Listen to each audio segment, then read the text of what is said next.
Hello मेरे प्यारे dear students, तो कैसे हैं आप सब। मैं प्रकाश स्टडी वाले सर आप सभी का स्वागत करते हैं इस यूट्यूब चैनल प्रकाश स्टडी सेंटर पर। तो आज हम कक्षा 10वीं का सामाजिक विज्ञान का monthly test model paper set 1 को देखने जा रहे हैं। और यह जो मॉडल पेपर आपके मंथली टेस्ट के लिए बहुत ज़्यादा इम्पॉर्टेंट है, इसीलिए आप इस वीडियो को शुरू से लेकर अंत तक ज़रूर देखना और अपने सभी साथियों को इस वीडियो को शेयर ज़रूर कर देना। जो भी आपके क्लास के मित्र होंगे, सहपाठी होंगे, सभी को इस वीडियो को शेयर ज़रूर कर देना।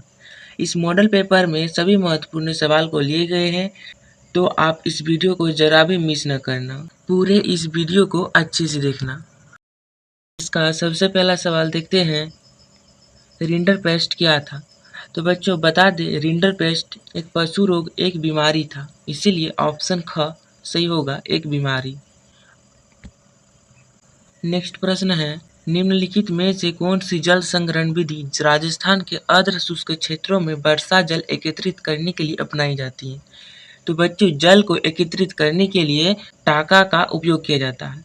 मतलब जब बारिश का पानी होता है तो उसे एक टैंक में जमा करके रखता है, और जब पानी की अकाल होती है तो उसी टंकी के पानी से फिल्टर करके पिया जाता है। अगला प्रश्न, भारत के किस राज्य में शिशु लिंग अनुपात सबसे कम है। तो बच्चों इसका सही जवाब होगा ऑप्शन ख, हरियाणा। अगला प्रश्न जो कि है, बैंकों में जमा धन का मुख्य हिस्सा किस कार्य के लिए उपयोग किया जाता है। बैंक का जो धन होता है वह ऋण यानी लोन देने के लिए उपयोग किया जाता है, इसीलिए ऑप्शन ख सही होगा। नेक्स्ट है, भारतीय रिजर्व बैंक यानी आरबीआई का मुख्यालय क्या है। तो ये सभी बैंकों से कर यानी टैक्स वसूलना, इसीलिए ऑप्शन का सही होगा।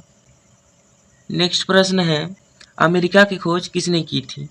तो बच्चों अमेरिका की खोज की थी क्रिस्टोफर कोलंबस, इसीलिए ऑप्शन ख सही होगा। तो बच्चों अब सेक्शन बी यानी खंड बी में हम लोगों को 4 प्रश्न देखने को मिलेगा 2 मार्क्स का, यानी सेक्शन बी से हम लोगों को 8 मार्क्स देखने को मिलेगा। तो चलिए इसे भी देखते हैं। कॉर्न लॉ क्या था, इसे क्यों समाप्त किया गया। तो उत्तर, ब्रिटिश सरकार ने बड़े जमींदारों के दबाव में मक्का के आयात पर प्रतिबंध लगा दिया था, जिसे कॉर्न लॉ कहा गया। मतलब ब्रिटिश सरकार जो था वह बड़े जमींदारों के दबाव में मक्का यानी कॉर्न पर आयात का प्रतिबंध लगा दिया था, जिसे कॉर्न लॉ कहा गया। उसके बाद खाद्य पदार्थों की बढ़ती कीमतों से परेशान होकर उद्योगपतियों और शहरी निवासियों के दबाव में सरकार इसे बाद में समाप्त कर दिया। नेक्स्ट है, बहुउद्देश्य नदी घाटनी परियोजनाओं को आधुनिक भारत के मंदिर किसने कहा था और क्यों। तो बच्चों पंडित जवाहरलाल नेहरू ने बहुउद्देश्य परियोजनाओं को आधुनिक भारत के मंदिर कहा था। उनका मानना था कि इन परियोजनाओं के कारण कृषि, ग्रामीण अर्थव्यवस्था, औद्योगिकरण और नगरीय अर्थव्यवस्था का समन्वित विकास एक साथ होगा। इसीलिए जो पंडित जवाहरलाल नेहरू थे वह बहुउद्देश्य परियोजनाओं को आधुनिक भारत के मंदिर कहे थे। नेक्स्ट है, राजनीति में जाति किस प्रकार अनेक रूप ले सकती है, 2 बिंदु लिखिए। पहला बिंदु है, चुनाव में उम्मीदवार तय करते समय राजनीतिक दल मतदाताओं की जातीय आबादी का ध्यान रखते हैं ताकि उन्हें जीत मिल सके। दूसरा बिंदु, राजनीतिक पार्टियां चुनाव जीतने के लिए जातिगत भावनाओं को भड़काकर जन समर्थन जुटाने का प्रयास करती है। नेक्स्ट है, बहुत ही इम्पोर्टेंट सवाल है ये, औपचारिक और अनौपचारिक ऋण स्रोतों में 2 मुख्य अंतर स्पष्ट करें। बहुत ही इम्पोर्टेंट सवाल है बच्चों, तो आप लोग इसको इस तरह लिख सकते हैं, औपचारिक स्रोत और अनौपचारिक स्रोत। यहाँ पर औपचारिक स्रोत लिखिए, यहाँ पर अनौपचारिक। तो औपचारिक स्रोत में क्या होता है, इसमें बैंक और सहकारी समितियाँ आती हैं जो कम ब्याज दर लेती हैं और इसकी निगरानी आरबीआई करता है। यानी औपचारिक स्रोत जो है इसमें बैंक और सहकारी समितियाँ रहती हैं और बहुत ही कम ब्याज दर में ऋण देती हैं, और इसका जो निगरानी है वो आरबीआई भारतीय रिजर्व बैंक करती है। दूसरा है अनौपचारिक स्रोत।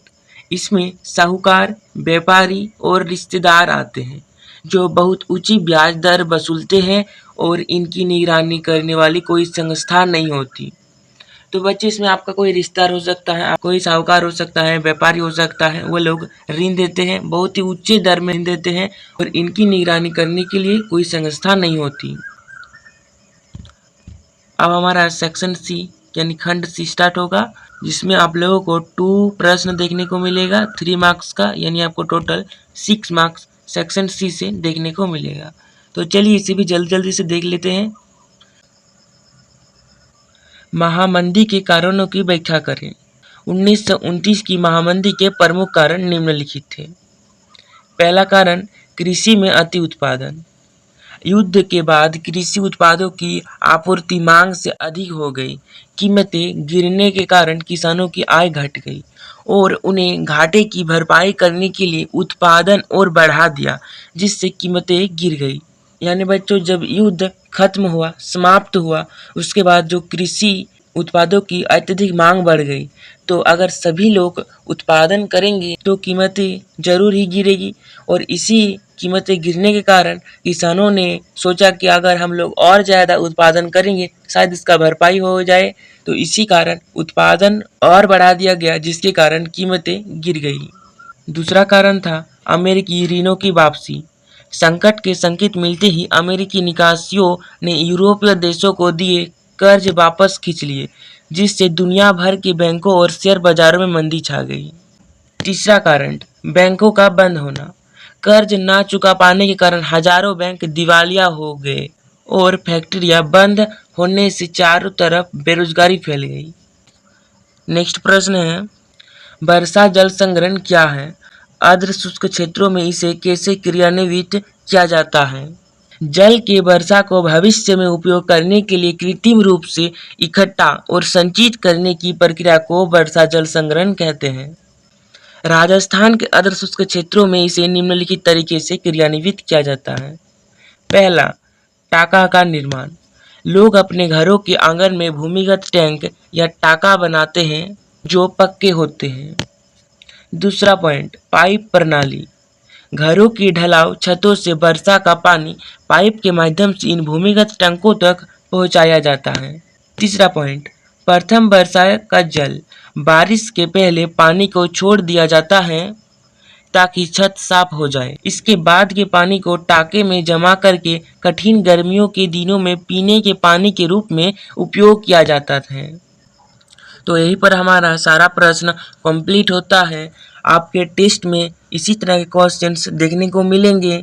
बच्चों, वीडियो पसंद आया है तो लाइक ज़रूर करें और चैनल पर अगर आप बिल्कुल पहली बार आए हैं या आपने अभी तक हमारे चैनल प्रकाश स्टडी सेंटर को सब्सक्राइब नहीं किए हैं तो सब्सक्राइब ज़रूर कर लेना, क्योंकि इसी तरह की इन्फॉर्मेशन वीडियोज़ लगातार हमारे चैनल पर आते रहते हैं। अपने सभी दोस्तों के साथ शेयर कर दीजिए जो अभी क्लास 10th में हैं। साथ ही नोट्स, पीडीएफ और टेस्ट एग्जाम से हर जुड़ी अपडेट सबसे पहले पाने के लिए हमारे व्हाट्सएप और टेलीग्राम चैनल पर ज़रूर जुड़े। दोनों का लिंक हम डिस्क्रिप्शन बॉक्स में दे दिए हैं। और हाँ, कमेंट करके ज़रूर बताइए कि आपको ये वीडियो कैसा लगा, और आपका कोई भी अगर डाउट है तो प्लीज़ आप कमेंट कीजिए, हम आपके डाउट का सॉल्व ज़रूर करेंगे। मिलते हैं जल्दी नेक्स्ट वीडियो में। धन्यवाद।